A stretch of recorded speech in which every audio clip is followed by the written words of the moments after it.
যুগ যুগ ধরে স্বাদ ও গুণের জন্য সারা বিশ্বে পরিচিত ইয়েমেনের কফি।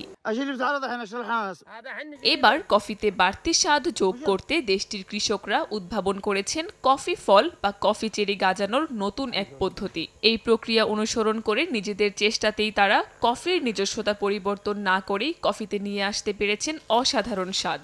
ইয়েমেনের রাজধানী সানার পশ্চিমাঞ্চলের হারাজ পার্বত্য অঞ্চলে উৎপাদিত হয় বিশেষ এই ধরনের কফি বীজ।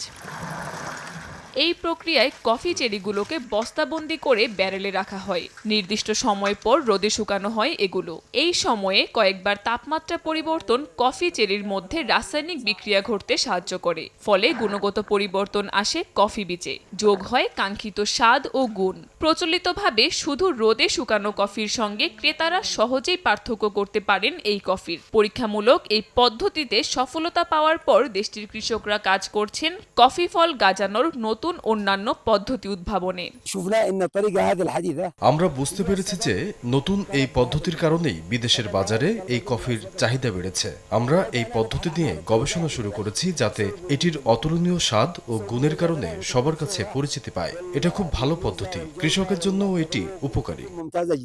কৃষকদের নতুন এই চেষ্টা দেশটির কফির বাজারকে নিয়ে গেছে অন্য মাত্রায়। রপ্তানি পণ্যের মধ্যে কফিকে এনে দিয়েছে গুরুত্বপূর্ণ স্থানে। 2023 সালে এই পদ্ধতিতে দেশটির কৃষকেরা 19 টন কফি বীজ উৎপাদন করেছেন।